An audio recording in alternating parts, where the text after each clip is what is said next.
Kalian tahu kan kalau di Indonesia itu selain ragam makan dan bahasa Indonesia, juga punya kain tradisional loh. Dari Sabang sampai Merauke, kain tradisional di Indonesia punya banyak keindahan dari ciri khas masing-masing. Yang pertama, kain sutra asal Bugis yang cantik nih, kayak Mimin. Kain dibuat dengan bahan baku kokon atau ulat sutra, lalu dibuat menjadi bentuk sarung.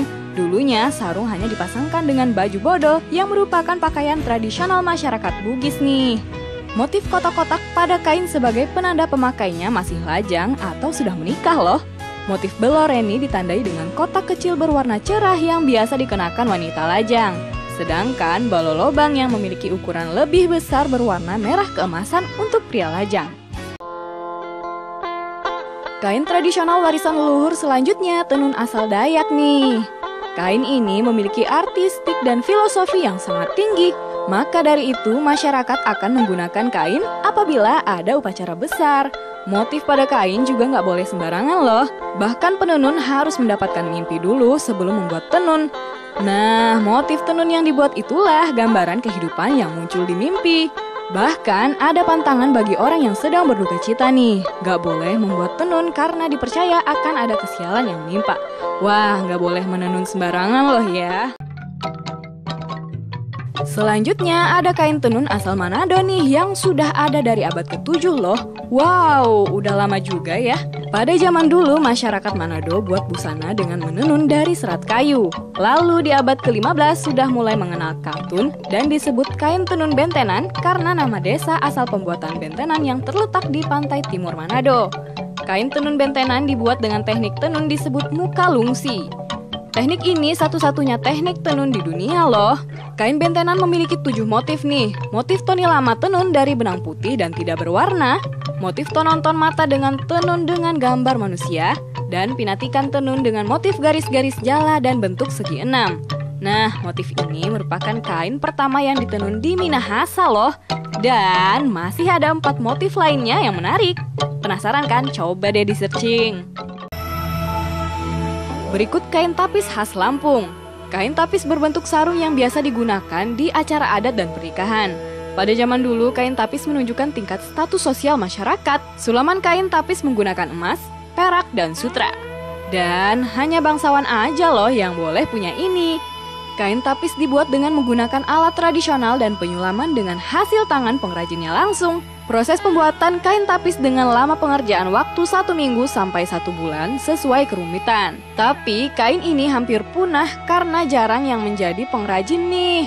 Harga kain tapis juga beragam loh, mulai dari 700 sampai 2 juta.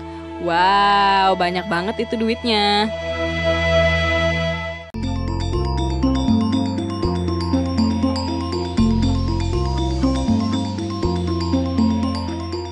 Kain tradisional yang satu ini cukup populer dan memiliki banyak penggemar nih.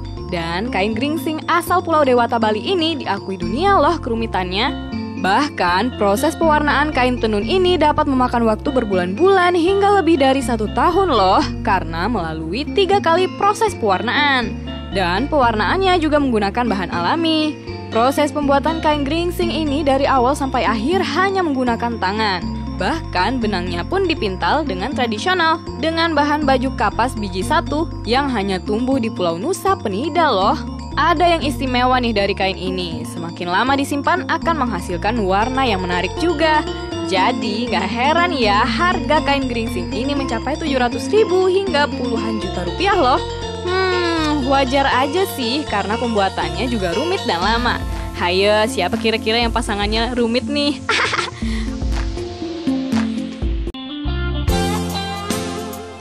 Sumatera Barat juga punya nih kain tradisional namanya tenun silungkang atau lebih dikenal dengan songket silungkang. Sesuai namanya, kain songket dibuat dari desa Silungkang, Sawah Lunto, Sumatera Barat. Pembuatan songket ini menggunakan kombinasi teknik tenun ikat dengan teknik songket berbagai motif songket. Benang untuk hiasan yang digunakan songket silungkang ini sutra, perak, serta emas yang membuat songket terlihat indah dan mewah. Saat ini, songket terus diproduksi dan mengikuti perkembangan mode wanita. Bahkan, pecinta kain songket silungkang sudah sampai luar negeri loh, seperti Malaysia dan Singapura. Wah, udah mau go internasional nih. Selayang pandang, hati Berikutnya kain asal Sumatera Utara nih, yaitu ulos. Kain ulos sudah menjadi kebanggaan dan bagian kebudayaan masyarakat Batak loh. Bahkan pada tahun 2015 lalu, kain ulos sudah ditetapkan sebagai warisan budaya tak benda oleh Kementerian Pendidikan dan Kebudayaan loh. Kain ulos memiliki 3 warna dasar yang memiliki arti spiritual kehidupan masyarakat Toba loh. Putih yang berarti kesucian, merah bermakna keberanian, dan hitam bermakna karisma serta kepemimpinan. Proses pembuatan kain ulos cukup lama loh, dari pewarnaan sampai menjadi helai kain mencapai berbulan-bulan. Karena pembuatannya yang cukup rumit, seperti dihitung per helainya, serta menganyam per helai benang sehingga sampai berbentuk motif.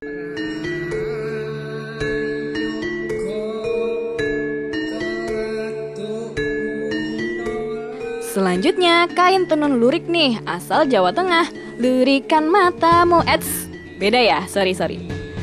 Lurik dalam bahasa Jawa artinya garis-garis yang merupakan lambang kesederhanaan. Motif lurik pada awalnya berwarna hitam dan putih atau dikombinasikan nih. Kini tenun lurik motif mengikuti perkembangan zaman yang semakin bervariasi. Kain tradisional yang dibuat dengan alat tenun bukan mesin kini sudah mulai jarang karena kurangnya pengrajin pembuatan kain tradisional ini. Duh, Mimin jadi sedih.